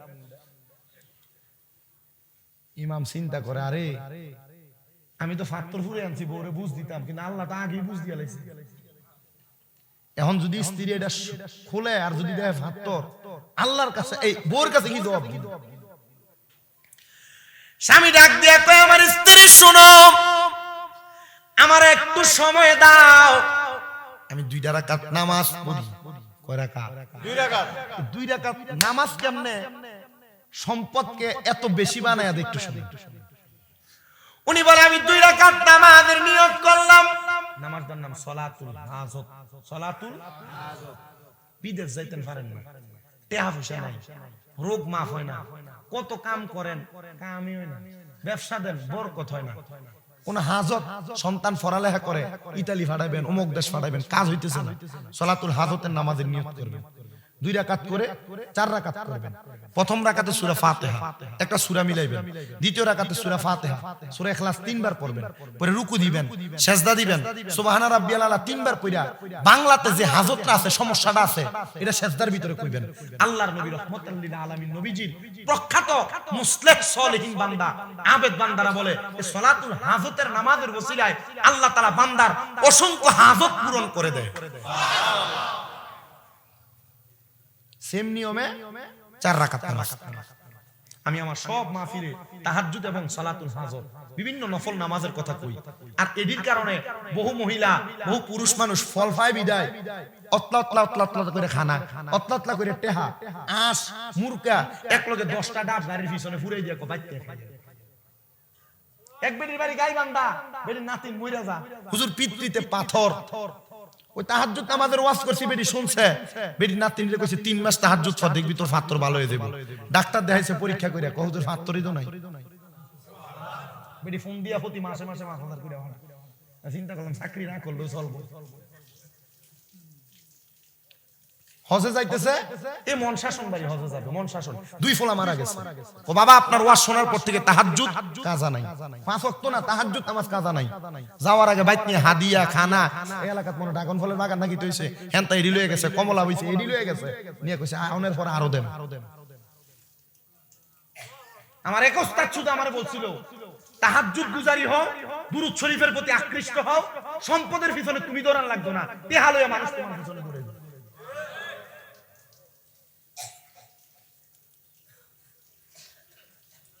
আমার এক ওস্তাদ বইলা দিছে যে আলহামদুলিল্লাহ যতটুকু আছে তা আলহামদুলিল্লাহ। আমি কিছু জোর আলহামদুলিল্লাহ, এর থেকে বেশি না। কারণ তাহির হিসাবের মতো হইলো তো রাস্তাত খাইয়া 1 প্লেট ফুচকা খাইতে পারতাম না। কথা কয় না ঠিক? এর থেকে বড় হইলো তো রাস্তার দাঁড়াইয়া সুন্দরভাবে স্বাভাবিক চলতে পারতাম না। কুমিল্লা কান্দির পাশে ফুটপাতের যত দোকানদার আছে বেশিরভাগ দিল আমার সম্পর্ক, দাঁড়াই দাঁড়াই কথা কইতাম পারি, খাইতাম পারি। কিন্তু যদি এর থেকে বেশি হয়ে গেলে তো আর পারতাম না। আলহামদুলিল্লাহ এতটুকু দোয়া করেন, অহংকার না আইনা আল্লাহ যেন আল্লাহর প্রতি ইবাদত তাকওয়া খোদা ভীতিটা ঠিক রেখা দুনিয়ার সমাজে চলার তৌফিক দেয়। আমিন। আমি দেখছি টাকা পয়সার ইনকামের রাস্তা অটোমেটিকলি কোন দিয়া জানি চলে যায়। আজকে আপনাদের দোয়ায় আমি কইছিলাম না আমার 6টা মাদ্রাসা আছে, আমার এর মধ্যে এক মাদ্রাসা আজকে 2টা ছেলে হাফেজ হইছে। আলহামদুলিল্লাহ। আজকে আমি মাগরিবের আগ দিয়ে মাদ্রাসায় ঢুকছি, এই যে ফলামি নামাজ শেষ করে আইয়াই আমার ফায়দের সালাম করতেছে, কিদারে হুজুর হেফজ শেখ। একটার বাড়ি আপনাদের বরুরা উড্ডা তার নানার বাড়ি, আর একটার বাড়ি এই যে বরুরার ইন্ডিয়া কি কয় ফয়াল গাছার ফুপ দিক দিয়া না জানি দক্ষিণ দিক দিয়া, এই 2টা ছেলে। আলহামদুলিল্লাহ বরুরার অনেক বাচ্চা আছে আমার মাদ্রাসায় নূরপুরে। আমি এতটুকু বিশ্বাস রাখি আপনারা যারা আছেন আল্লাহর ওয়াস্তে আল্লাহর প্রতি তাকওয়া, আল্লাহর প্রতি বিশ্বাস, খোদাভীতি এবং বিপদ আপদে ধৈর্য, অসুস্থতা এমন ধৈর্য ধারণ করেন, আপনি সম্পদ কামাই করার জন্য চেষ্টা করাও লাগবে না, তেমন অটোমেটিকলি সম্পদ আপনার পিছনে ঘুরতেছে। উনি বলেন আমার স্ত্রী আমার 2 রাকাত নামাজ পড়তে সুযোগ দাও। খাতিবে মুকাররম 2 রাকাত নামাজ আদায় কইরা, কারণ মুনাজাতের ভিতরে যদি কই আল্লাহ আমারে তুমি মাফ করো, আমার সম্পদে বস্তায় যা আছে এগুলারে তুমি স্বর্ণ বানায় দেবো, বুঝা লাইবো। আমি মনে হয় মুনাজাতে আল্লাহর কাছে কইতেছে। উনি কয় 2 রাকাত নামাজ পড়া সালাতুল হাজতের নামাজের দোয়াটা কোনে করব, সিজদার ভিতরে বাংলায় সিজদায় কয় আল্লাহ আমি তোমার কাছে মাফ চাই, ইজ্জত বাঁচাও। তুমি চাইলে মাটিরও স্বর্ণ বানাইতে পারো, আল্লাহ পাথরগুলারে তুমি যে কোন একটা সম্পদে পরিণত করে দাও। নামাজ যখন শেষ করছে স্ত্রী বস্তাটা টান দিয়া খুইলা দেখতে পুরা বস্তার পাথর স্বর্ণ হয়ে গেছে। ইবাদত করছে আল্লাহর, স্বর্ণ বানাইয়া দিছে আল্লাহ। আল্লাহ চাইলে সম্ভব, এটার অন্য কোনো প্রমাণ লাগবে না। মদিনাতুল মুনাওয়ারার পাশে উহুদ পাহাড়ের দিকে তাকাও, কিয়ামতের আগে আল্লাহ তাআলা পুরা উহুদ পাহাড়ে স্বর্ণ বানিয়ে দিব। তাহলে আল্লাহ চাইলে পাহাড়ে পাথরে স্বর্ণ বানাইতে পারেনি? অস্বীকার করলে কাফের, কারণ নবীর হাদিসের কথা। পুরা উহুদ পাহাড় স্বর্ণ হয়ে যাবে। আল্লাহর প্রতি তাকওয়ার ব্যাপারে আরো কিছু কথা বলি। মুগুজি এলাকার চা দোকানের ভিতরে এমন অনেক কুনেটটা মানুষ দোকানে বসে দেখবেন, যারার কাম হলো দোকানে বইয়া বইয়া মানুষের বদনাম করা, কে কি অন্যায় করে কে কি কাম করে তার বাড়ির ব্যাপারে কথাবার্তা বলা, এমন অনেক আছে না নাই? এমন 3 জন মানুষ যারা মানুষের সমালোচনা নিয়ে ব্যতিব্যস্ত থাকতেন, পরের বদনাম করতেন, তারা তিনজন মানুষ মানুষের সমালোচনা বদনাম নিয়ে তারা ব্যস্ত। তারা আল্লাহর প্রতি বিশ্বাস, খোদাভীতি তাদের ছিল না। যখন খোদাভীতি তাদের নাই, তারা দুনিয়ার সমাজের মধ্যে চলাফেরা করে আর মানুষের বদনাম করে, মানুষের ক্ষতি করে। কিন্তু মানুষের ক্ষতি যে লোকগুলা করে, মানুষ যখন বুঝা যায় তখন এই লোক থেকে একটু সাবধান থাকে, দূরে দূরে থাকে। তারা মানুষের ক্ষতি যখন করে, অল্প কিছুদিন যাওয়ার পরে এলাকার মানুষ টের পেয়ে গেছে, বুঝা গেছে যে আমাদের ক্ষতি করার জন্য এই লোকগুলা ঘুরতেছে। না না না, তাদেরকে আমাদের ক্ষতি করার সুযোগ দেওয়া যাবে না। মানুষ আগে থেকে সাবধান হয়ে যায়। তারা তিনজন বলে, আমরা যখন টের পেয়ে গেলাম আমাদের ক্ষতির সাধনের কথা মানুষ বুঝে যায়, আমরা তিনজন একসাথে হইয়া এলাকার বাহিরে যাইয়া আমরা একা একা বসে বসে প্ল্যান করতে লাগলাম একটা গুহার মধ্যে। কিন্তু আমরা যখন মানুষের ক্ষতি করার জন্য আমরা প্ল্যান করতেছি, এমন টাইমে আমাদের গুহাটার মুখের মধ্যে তিনটা বড় বড় পাথর আইসা গুহার মুখটা বন্ধ করে দিছে। আপনি পরের ক্ষতি করবেন, আপনার ক্ষতি কইরা দিব একজন, বলেন তিনি কি? মানুষের ক্ষতিকরণ যাইবো, শত্রুর ক্ষতিও করবেন, শত্রুর ক্ষতিও করবেন। তিনি ডাক দিয়ে বলেন, জগতের মানুষ, আমরা এবার আল্লাহ তাআলার কাছে বলতে লাগলাম, আল্লাহ আপনি যে আমাদের ক্ষতি সাধনের বিষয়টা দেখতে পাইলেন, আল্লাহ আমরা এখন ওয়াদা করতেছি আর কোনোদিন মানুষের ক্ষতি করব না, আমাদেরকে বাঁচিয়ে দেন। কোন বর্ণনাকারী বলে 3 দিন 5 দিন 7 দিন তারা সে গুহার মধ্যে বন্দী। আল্লাহর কাছে ডাক দিয়ে বলে, আল্লাহ আমি গুহার মধ্যে বন্দী, তুমি আমারে মাফ করে দাও। আল্লাহ তাদেরকে মাফ করে না, কারণ পাপ গুনাহ অন্যায় পাপাচার মানুষ যখন বেশি করে তখন আল্লাহ তার বিপদ দেয়। এই যে ভূমিকম্প, হারাজমানি, খুনাখুনি, মারামারি হইতেছে, জিনা ব্যভিচার হইতেছে, গুনার কাজ বেশি বেশি হইতেছে, এজন্য আল্লাহ তাআলা ভূমিকম্প দিয়া বান্দারে সাবধানতা লওয়া দেয়, বান্দারে সাবধান করে দেয়। বান্দা আমি আল্লাহ যেমন করে ভূমিকম্পের মাধ্যমে তোমাদেরকে সাবধান করি, এমন একদিন আসবে গো ভূমি দশের মাধ্যমে তোমাদের বড় বড় রাজপ্রাসাদ গুলা মাটির নিচে প্রবেশ করাইয়া দিব, পাহাড় গুলা তুলার মতো উড়বে, আসমানের তারকা গুলা নিচের দিকে পাথরের ন্যায় পড়তে থাকবে শিলা বৃষ্টির মতো। তখন তোমরা আমি আল্লাহরে ডাকতে পারবা, মসজিদে যাইতে পারবা, কিন্তু তখন তোমাদের দোয়া কবুল হবে না। আমি আল্লাহকে আল্লাহ বলে ডাকবা, কিন্তু তোমাদের ডাকগুলা কবুল হবে না। ও আল্লাহ, এবার আপনি আমাদেরকে বলেন না, আমরা তো পাপাচার করেছি, আমরা তিনজন তো মানুষের ক্ষতি করেছি, অন্যায় করেছি, আপনি কি আমাদেরকে মাফ করবেন নাকি? আমার আল্লাহ তাআলা এমন পাপকারীদেরকে মাফ করেন না। কিন্তু তারা তিনজন বলতেছে, আল্লাহ তো মহান, আল্লাহ তো গফফার, আল্লাহ তো সত্তার, আল্লাহ কাহার, আল্লাহ রহমান, আল্লাহ রহিম, আল্লাহ কুদ্দুস, আল্লাহ জব্বার। আল্লাহ তাআলার কাছে কোনো কিছু চাইলে আমার আল্লাহ ফেরত দেয় না, আল্লাহর ধন ভান্ডারের মধ্যে কোনো কিছু কমতি হয় না। চলো রে চলো, আমরা আমার আল্লাহ তাআলার কাছে, আমরা তো মানুষের ক্ষতি করেছি, এমন কোন ভালো কাজের ওসিলা দিয়া দোয়া করি, আল্লাহ আমাদেরকে হয়তো ভালো কাজের ওসিলা দিয়া দোয়া করলে আমাদের দোয়াগুলা কবুল করে নিবে। এবার আপনারা বলেন, ভালো কাজের ওসিলা দিয়া দোয়া করলে আমার আল্লাহ দোয়া কবুল করতে পারে কি পারে না? তিনজন, একজন বলে আমার কাছে কোনো ভালো কাজ নাই, একটা ভালো কাজ আছে। কি? আমার ভালো কাজ হইলো আমার কাছে এক কর্মচারী কাজ করতেন, তার কাজের বেতন হইলো প্রতিদিন কাজ করলে তার এক বেলা খাওয়াইতাম, 2 খুশি করে 2 শের করে চাউল দিতাম। আমরা খুশি কর না শের, খুশি 2 খুশি করে চাউল দিতাম। তো তার খাওয়ার কোনো লোক নাই, সে আমারে 2 খুশি দিয়ে দিছে, চাউলগুলো আমার কাছে দিয়ে 1 মাসের কাজের চাউল আমার কাছে জমাইছে।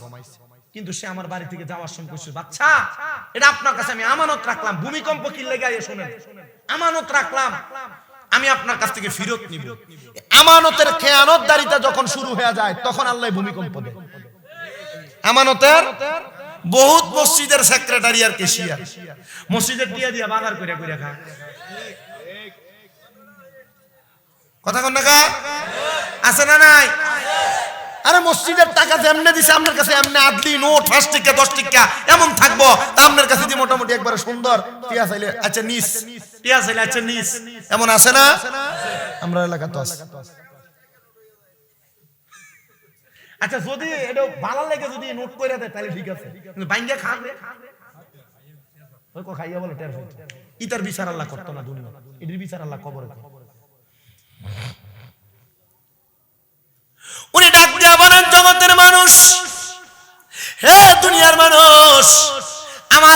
একটা কর্মচারী কাজ করত, এই কর্মচারীটা আমার কাছে চাউলগুলা আমানত রাখছে। এবার আপনারা বলেন আমানতের খেয়ানত যারা করে তারা হলো মুনাফিক। জবান বন্ধ নাই, বলেন তারা কি? মুহাব্বতে কন্যা তারা কি? এবার আমি আমার আমানতটারে আমি খেয়ানত করলাম না। আমি দেখলাম সে যখন তার চালগুলা ফেরত নেয় না, চালগুলার মধ্যে এক জাতের পোকা ধরে, যেটারে আমরা কেরি পোকা কই, চালের মধ্যে পোকা ধরে যাচ্ছে। আমি চালগুলা বাজারে বিক্রি করলাম, বিক্রি কইরা আমি একটা বকরি ক্রয় করলাম। বকরি কইরা আমি যখন বকরিটা ক্রয় করলাম, বকরিটার অনেক দিন পর্যন্ত আমি পালতে লাগলাম, অনেকগুলা বকরি হয়ে গেছে। এবার বকরিগুলা আমি বিক্রি করলাম, বিক্রি করার পর আমি অনেকগুলা গরু আনলাম, লালন পালন করতে লাগলাম। যখন অনেক পর্যন্ত আমি লালন পালন করতাম, অনেকগুলা বকরি এবং অনেকগুলা গরু হয়ে গেছে, দুইটা রাখাল দিয়ে আমি পরিচালনা করি। এমন টাইমে আমার কাছে ওই লোকটা এসে কয়, ওগো বাদশা, আপনার কাছে আমি যে চালগুলা দিছিলাম আপনি আমার চালগুলা ফেরত দিয়া দেন। আমি তখন চালগুলা ফেরত না দিয়া আমি তারে বলছিলাম যে গোয়াল ভরা গরু দেখতে পাও, যে বকরি দেখতে পাও, এগুলা সব তোমার, এগুলা তোমার তোমার তোমার, তুমি নিয়ে যাও। ডাক দিয়া কয়, বাদশা এগুলা আমার না, আমার সামান্য মাত্র 60 খুশি চাল ছিল, এগুলা আপনি আপনার কাছে রাখছিলেন, কিন্তু এগুলা এত বেশি হয় কেমনে? বলে তোমার এগুলা নষ্ট হইতে লাগছিল, এজন্য আমি এগুলার বিক্রি করে তোমার জন্য বাড়তি করে দিয়েছি। তুমি তোমার আমানত নিয়ে যাও, আর তুমি তোমার আমানত নিয়ে বিদায় হয়ে যাও, আমি তোমার আমানত আমার কাছে রাখতে পারবো না। তখন আমার ওই কাজের ব্যক্তি কর্মচারী আল্লাহর কাছে দোয়া করছিল, আল্লাহ আমার বাদশা আমার আমানতকে অধিক পরিমাণ বাড়ায় আমার কাছে দিয়েছে। আল্লাহ গো, তুমি বাদশার বালা করো, বালা করো, বালা করো, বালা করো। আর সাদকাতু তারাদ্দু মিনাল বালা, কোন মানুষ যদি সাদকা করে এটা তার মুসিবত কাইটা দেয়, মুসিবত দূর করে দেয়। আল্লাহ তুমি তার এগুলাকে সদকা হিসেবে কবুল কইরা তুমি তারকে maaf করে দাও। আল্লাহ আমার অন্যায়, আমার পাপ, তবে আমার এই একটা আমানতদারিতা রক্ষার কারণে তুমি আমার এখান থেকে উদ্ধার করো। দোয়া করতে দেরি গুহার মুখ থেকে একটা পাথর আল্লাহ সরাইয়া দিছে। পাথর হইছে কয়টা? 3টা না, আসলে বাইরে হওয়া সম্ভব। এবার আরেকজনকে বলে, তুমি দোয়া করো না, কি ভালো কাম আছে যেটার মাধ্যমে তুমি মাপ পাইবা। তিনি বলতেছেন আমার অন্য কোনো কাজ নাই, আমি জিনা থেকে বেঁচেছিলাম। এ বাবা, যাদের ঘরে স্ত্রী আছে তবু আপনার পরকীয়া সম্পর্ক, এ পর্দার অন্তরালের মা আপনাদের যাদের স্বামী আছে থাকার পরও আপনার পরপুরুষের সাথে সম্পর্ক, আমি আপনাদেরকে বলি এই জিনা ব্যভিচার যখন বেড়ে যায় এটার কারণে সমাজের মধ্যে নতুন নতুন রোগ আসে, নতুন নতুন ভূমিকম্প আসে। আল্লাহ তাআলা দুনিয়াকে সাবধান করায়া দেয়। এই জন্য জিনা ব্যভিচার থেকে বাইরে থাকবেন। আপনি মনে করতেছেন কোন নারীর সাথে অবৈধ সম্পর্ক এটাই জিনা, আপনি মনে করতেছেন কোন পুরুষের সঙ্গে অবৈধ সম্পর্ক এটাই জিনা, না। জিনা শুধু এটাই না, কোন নারীর দিকে আপনার চোখ দিয়া অবৈধভাবে অথবা বৈধভাবে কোন নারী আপনার গায়রে মাহরাম তার দিকে আপনার চোখ দিয়া তাকাইলে জিনা। চোখ দিয়া চাইলে আপনার বাবি হইলে জেনা হইতো না, মনে হয় না? খালতো বোন মামতো বোন হইলে জেনা হইতো না? ওয়াজ বুঝনের দায়িত্ব আপনারা, করণের দায়িত্ব আমার। বুঝবেন কি বুঝবেন না এটা গত বছর কিন্তু এই ওয়াজের একটা ধারা আমি করছিলাম, পর্দার মহিলারা। তাইলে ফরনারীর দিকে চোখ দিয়ে চাইলে কি হয়? গুনাহ না, কো জেনা। গুনাহ হইলে মাফ আছে, জেনা হইলে মাফ নাই। কোন পরনারীর সাথে জবান দ্বারা কথা বলা জেনা, জবানের জেনা। কোন নারীর গলার আওয়াজ, গানের আওয়াজ, মুখের কথার আওয়াজ কান দিয়া শোনা, কানের জেনা। গান হননি ফলাই কানের জেনা। কোন নারীর সঙ্গে দেখা করার জন্য পাও দিয়া হাইটা হাইটা যাওয়া, পায়ের জেনা। কোন পরনারীরে আমনের লাগা গায়রে মাহরাম মুরব্বি কোন তোর বাপের মতো দিয়ে দোয়া করে দে, বাপের মতো কি চাইবো দোয়া করে দিলে জিনা, বাপের মতো চলবে না। জেনা যেটা এটা জেনা। কোন পরনারী গায়রে মাহরাম মহিলারে নিজের হাত দ্বারা স্পর্শ করা, হাতের জেনা। চোখের জেনা হয়, মুখের জেনা হয়, কানের জেনা হয়, পায়ের জেনা হয়, হাতের জেনা হয়। এজন্য জেনা করবা না, জেনা থেকে বেঁচে থাকবা। জেনা থেকে বেঁচে থাকলে আমার আল্লাহ তাআলা আপনারে দুনিয়াতে তারাক্কি দান করবে। যখন জেনা ব্যভিচার বেড়ে যাবে, সমাজের মধ্যে বিভ্রান্ত হবে, মারামারি হবে, কাটাকাটি হবে, সমাজের মধ্যে ভূমিকম্পের মতো ভূমিধস হবে, মানুষের সম্পদ ধন সম্পদ কইমা যাবে। এবার উনি ডাক দিয়ে বলে, আমি আমারে জেনা থেকে বাঁচায়া রাখছি। বলে কেমনে বাঁচায়া রাখছেন? ডাক দিয়া কই, জগতের মানুষ, আমার একটা চাচাতো বোন বড় সুন্দর, তার চেহারাটা বড় মায়াবী। আমি তারে যখনই দেখতাম আমার মনের মধ্যে টেনশন লাগতো। তারে যদি পাইতাম আমি তার দেহটাকে বুক বিলাস করতাম। আমি চিন্তা করতে লাগলাম কোন মেয়ের ব্যাপারে, কোন মহিলার ব্যাপারে মনে মনে এমন চিন্তা করা আপনার অন্তরের জেনা। অন্তরের জেনা মেলামেশা করলে যেই গুনাহ, অন্তরে গুনার কথা চিন্তা করাও জেনার গুনাহ। চিন্তা করে দেখো। আমি চিন্তা করতে লাগলাম। এমন একদিন রাত্রবেলা আমার চাচাতো বোন আমার ঘরের দরজায় ডাক দিয়া বলে, ভাইজান মাত্র 200 দিরহামের জন্য আমি মহা মুসিবতের মধ্যে পড়ে গেলাম, আপনি আমার 200 দিরহাম দিয়া সহযোগিতা করেন। আমি আমার বোনকে প্রস্তাব করলাম 200 দিরহাম দিতে পারি একটা বিনিময়, যদি তুমি তোমার দেহটাকে আমাকে ভোগ করতে দাও। তার বেশি প্রয়োজন হওয়ার কারণে সে আমারে এবার তার দিরহামের কথায় রাজি হয়ে গেছে। রাজি হইয়া সে তখন আমার প্রস্তাবটা রাজি হইয়া টাকা নিয়ে চলে গেছে। পরের দিন সে আমার কাছে আসছে। আমি তারে ধাক্কা দিয়ে আমার খাটের উপর ফালাইলাম। তার দেহের উপর যখন আমি আস্তরণ করব, দেহের উপর উপরণ করব, এমন টাইমে আমি দেখলাম তার চোখগুলা বায়া বায়া পানি পড়তেছে। আমি তারে জিগাইলাম, তোমার চোখে কেন পানি দেখা যায়? আমার জবাব দেয়, ভাই আপনি আমার আল্লাহরে ভয় কইরা পারেন না গো, আপনি আমার ইজ্জতটা রক্ষা করতে, আমার সঙ্গে আপনি মেলামেশা না করতে। উনি ডাক দিয়া কয়, আমি তার চোখের পানি দেখে আমার মায়া লাগা গেছে, আমি ফিরে আসলাম। আল্লাহ আমি আর জানা করব না, আমি আর তার কাছে যাব না, আমি তারে চাইরা দিছি গো আল্লাহ। আমার আল্লাহ তাআলা তখন আমার দোয়াটা কবুল করে নিছে। এমন ভাবে কবুল করছে দুনিয়ার মুসলমান, এটার উসিলা দিয়া দোয়া করার কারণে মুখার মুখ থেকে আরেকটা পাথর সরে গেছে। কোন সুবহানাল্লাহ। গুনার কাজ ত্যাগ করেন, আপনার বিপদ চলে যাবে। যত বড় বিপদ আছে গুনার কাজ ত্যাগ করেন, কি চলে যাবে? যত বড় বিপদ। 3 নাম্বার আরেকজন ব্যক্তি, তুমি দোয়া করো তোমার এমন কোন নেক কাজ আছে যেটার উসিলা দিয়া দোয়া করলে আল্লাহ তাআলা মাফ করে দিবে, এখান থেকে উদ্ধার করে দিবে। তিনি ডাক দিয়া কয়, আমার আর কোনো ভালো কাজ নাই, একটা ভালো কাজ আছে। বলে কোন ভালো কাজ? বলে আমার ভালো কাজটা হইল আমি দুনিয়াতে চলাফেরা করা অবস্থায় আমার সম্পদ কম, টাকা কম, ইনকাম কম। আমি 2টা উটনি পালন করতাম, যেটার দুধ দহন করে বাজারে বিক্রি করতাম, আমরাও খাইতাম। আমার ওই উটনিগুলারে দহন কইরাম, যখন আমি দুধগুলো একটা পাত্রতে নিতাম, আগে আমি আমার আম্মারে খাওয়াইতাম, তারপর আমার একটা ছোট বাচ্চা তারে পান করাইতাম, তারপর আমি আমার স্ত্রীরে পান করে আমি পান করতাম। একদিন যখন আমার উটনির দুধ আমি দহন করি, দহন করে আমার আম্মা জানের কাছে যাওয়ার পর আমার আম্মা জান ঘুমায় গেছে। আমি আমার আম্মা জানকে ঘুম থেকে জাগ্রত করি নাই। এ সন্তান, পিতা মাতার অবাধ্য হইলে আল্লাহ তাআলা বিপদ দেয়। মা বাপের অবাধ্য হইলে আল্লাহ কি দেয়? মা বাপরে বাদ দেন না, খানা দেন না, কিন্তু বউর হরিরে কি সুন্দর আব্বু আম্মু কয়ে ডাক দেয়, আছে না? বউয়ের কথা শুনে আপনি বাইরে থেকে আইয়াই মারে ধমক দিয়ালাম, বাপরে ধমক দিয়ালাম। ভাইয়ের বউ আর বউ আমনির বউ ঝগড়া লাগছে, ঝগড়ার পর আপনি কি সুন্দর বাপ মারে উল্টা পাল্টা কইলাম যে তোমরাই ঝগড়াটি লাগাও, তোমরা থাকতে ঝগড়া লাগা। মা বাপের উপর খবরদারি করা, আঙ্গুল তোলা, গরম ভাষায় কথা বলা, তোমার বিপদটাই কানে, তোমার অভাবটাই কানে, তোমার অসুস্থতাটাই কানে। তুমি কি করবা এটা তোমার বিষয়, তবে যদি তুমি নিজে বিপদ থেকে বাঁচতে চাও, অভাব থেকে বাঁচতে চাও, টেনশন আর মুসিবত রোগ থেকে বাঁচতে চাও, আম্মা আব্বার পায়ে লুটে পড়ো, আম্মা আব্বার কদমে চুমা দাও।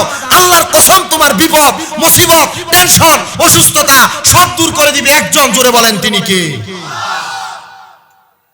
মা বাবার অবাধ্যতা আপনাকে অসুস্থ বানাবে, আপনাকে অভাবী বানাবে, আপনাকে রোগগ্রস্ত বানাবে, চিন্তাগ্রস্ত, টেনশনগ্রস্ত বানাবে। মা বাবার কদমে পড়ে যাও, দেখবা দুনিয়ার সব তোমার ঠিক হয়ে গেছে। তিনি বলেন আমার আম্মা জান যখন ঘুমায় গেছে, আমি আমার দুধটা আমার ছোট বাচ্চাটারে পান করাই নাই, আমি আমার স্ত্রীরে পান করাই নাই, আমি নিজেও পান করি নাই। আমি দাঁড়ায় রইলাম আমার মায়ের পাশে। সকাল হয়ে গেছে, আমার ছোট বাচ্চাটা ওয়া ওয়া করে কান্না করে। আমার আম্মা জান আমার সন্তানের কান্নার আওয়াজ শুনে ঘুম থেকে জাগ্রত হয়ে গেছে। যখন জাগ্রত হয়েছে, আমি আমার আম্মা জানে দুধ পান করাইছি। আমার মা ডাক দিয়ে কই, সন্তান গভীর রজনীতে তুমি আমার পাশেই দাঁড়ানো ছিলা, তোমরা নিজেরাও কি পান করো নাই? না গো মা, তোমারে না খাওয়াই আমরা খাই না। বউ তোমারে লুগে লুগে নাস্তা আনতে কইছে, রাত্রবেলা বউয়ের লেগে নাস্তা ডাল্লা। আব্বা আম্মা কি খায় একবারও কইলা না। বউরে কত দামি দামি খানা রেস্টুরেন্টে নিয়ে খাওয়াও, আব্বা আম্মার এক মাসে 1 কেজি ফলও কিনে খাওয়াও না।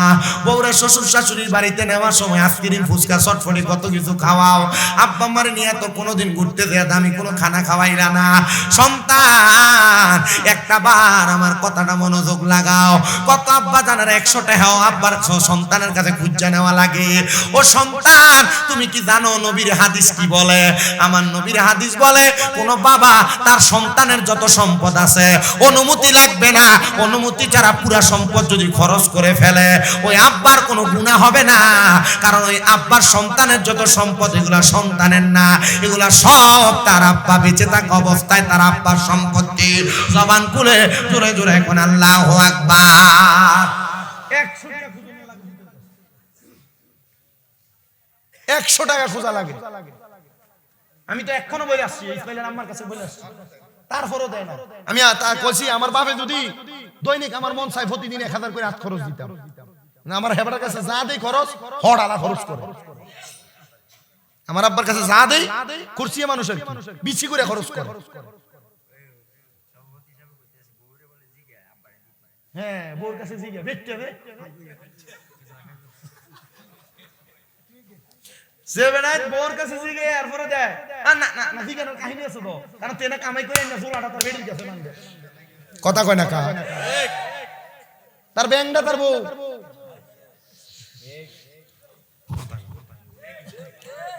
আরে আছে না নাই? তবে দুনিয়াতে এমন কিছু কিঞ্চিত ঘটনা ঘটছে যে ঘটনাগুলো খুব বেইনসাফি ঘটনা। সন্তান কামাই কইরা তার বাপের কাছে তার বিদেশের সব টিয়া বাড়াইছে, ছুডু ভাই মেজো ভাই সবাই এই ফুটের টিয়া কামাই দিয়া বিল্ডিং করে দিছে, কিন্তু ফলা বিদেশ থেকে আইয়া কিছু পাইছে না। এমন অনেক বেইনসাফি ঘটনা ঘটছে, আছে না? এমন বহুত বেইনসাফি ঘটনা আছে যে ফুটে বিদেশ করে দেখিয়া এই ফুটের কিছু দিছে না, শুধু ঘরের জায়গাটা দিয়া আর যা ছিল বাকি 2 ফুটের ভাগ করে দিয়ে লাইছে। এমন হইছে না অনেক? এটার কারণে বহু সন্তানরা মাঝে মাঝে অবাধ্য হয়। তবে সন্তান মা বাপ যদি নিজেরা না দেয় মান্য নিও, কথা কয় না। আর আমার তো বাপের দিন না বিটাটাই নাই, কি নাই? যে দূর আছে শুধু 2 রুমের একটা টিনের ছোট্ট ঘর, আমার তো নাই। কিন্তু আপনি আমার বাড়িতে যাইলে রাস্তার নামলে জিগাইবো, আপনি যে কইবেন না স্বামী মিরাজের বাইর যাম, জিগাইবো কোন বাড়ি, বুঝালেন কোন বাড়ি, মানে বাড়ি কয়টা। আমারে আমার আব্বা জানের একটু দোয়া আছে। আমার আব্বা জান, আমার দাদি যখন মুরব্বী মানুষ, তো আমার দাদি সকালবেলা আমার আব্বার কাছ থেকে নাস্তার জন্য আলাদা আলাদা চাইতো, আমার আব্বু দিতেন। আমার আব্বার আমি একটা জিনিস দেখছি, এই কি কয় লিচুর সিজন আইলে কিন্না নিয়া বেড়ার বাতার বেড়ার ঘরের মাঝখানে খুলে দিত। আমার দাদির লইয়া বইয়া বাচ্চা ফোলা হইলে খাইয়া যদি থাকতো এটি দিত আমার মারা। তরমুজ নিয়ে আইলে বাইঙ্গা ঘরের মধ্যে খাইতো, এরপরে যেটা থাকতো এটা দিত। যে কোনো খানাই না বাইঙ্গা খাইতো, মার লইয়া বইয়া এরপরে যা আইতো তা করে দিত। আমি বুঝছি যে না, আমার আল্লাহ দিছে মনে হয় আমার বাপের এমন কোন ভালো কামের কারণে। আপনি বুঝতেছেন না মনে হয়? আপনি সন্তানরা আল্লাহ দিবে আপনার বাবার, আপনার সন্তানকে দিবে আপনার কোন নেক কাজের কারণে। আপনি শুধু দোয়া করে দিয়ে যান। বহুত পোলাপান তারা মা বাপরে হজে ফাড়ায় না এখনো। তো এই যে ইসমাইলের দুলাভাইটা নিলে চোখের পানি টলটলাইতেছে, হুজুর আমার আব্বা কাজটা শেষ করে